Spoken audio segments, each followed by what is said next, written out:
नाजरीन, मैं हूं सैयद खालिद शहबाज। आप देख रहे हैं गवाह न्यूज़। गवाह न्यूज़ में हम आज बात करेंगे गैस लीक ट्रेजेडीज़ पर।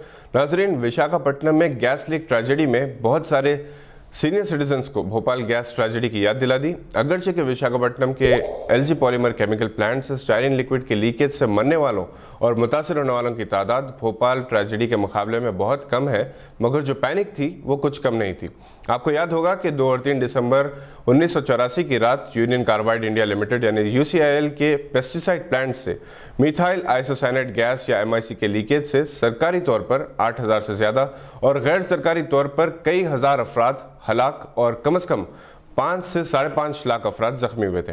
और इसके असरात 40 साल बाद भी नजर आते हैं, जबकि कम से कम 2 नस्लें जहनी या जिस्मानी तौर पर अपाहिज पैदा होती। आज तक भी मुतासरीन और महलूकीन के विरसा को इनका मुआवजा नहीं दिया गया।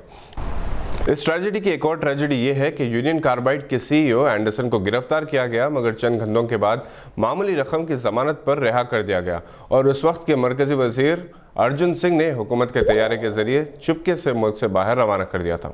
हर साल दिसंबर में भोपाल गैस ट्रेजेडी के मुतासरीन एहतजाज करते हैं और फिर भूल जाते हैं। विशाखापट्टनम और भोपाल के वाक़यात में यकसानियत इस लिहाज से है कि भोपाल के डॉक्टर्स उस वक्त एमआईसी लिक्विड के असरात से निमटने से वाकिफ नहीं थे।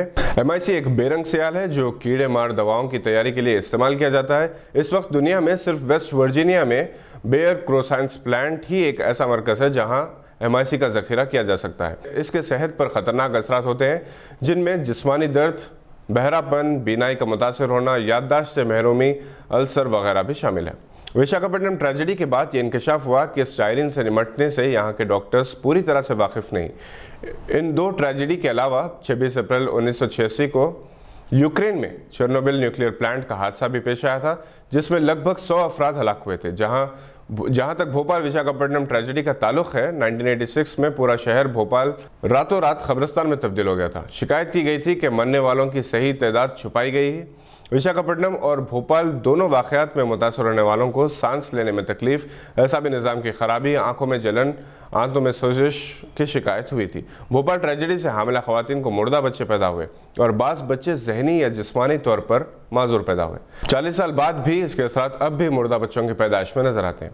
जहाँ तक विशाखापट्टनम के LG polymers India private limited का ताल्लुक है, ये गुज़िश्ता 13 बरस से माहौलियाती कानून, उसूल और क़वायद की खिलाफ वर्जी कर रहा था। एलजी पॉलीमर्स साउथ कोरिया की कंपनी है जिसने सेफ्टी स्टैंडर्ड्स का वादा किया था, मगर इसकी गफलत से यह बदतरीन हादसा पेश आया। लॉकडाउन के दौरान इस हादसे ने मुश्किलात को बढ़ा दिया है, क्योंकि डॉक्टर्स कोविड-19 से निमटने में मसरूफ़ है। नाजरीन, इस किस्म की ट्रेजेडीज़ होती हैं जिनमें इंटरनेशनल कंपनियां मुलविस हों, तो लोकल एडमिनिस्ट्रेशंस भी इनके गफलत के साझेदार होते हैं। हादसे होते हैं, कुछ दिन शोर शराबा किया जाता है, इंक्वायरी कमीशन बिठाए जाते हैं, एक्स ग्रेशिया की रकम का ऐलान किया जाता है, वक्त के साथ साथ इन सब चीज़ों को भुला दिया जाता है। मगर जो मुतासर हुए हैं, जो अपने अरकान ख़ानदान से महरूम हुए हैं, वो तो इसे कभी भी नहीं भुला सकते, जैसा कि भोपाल गैस के मुतासरीन।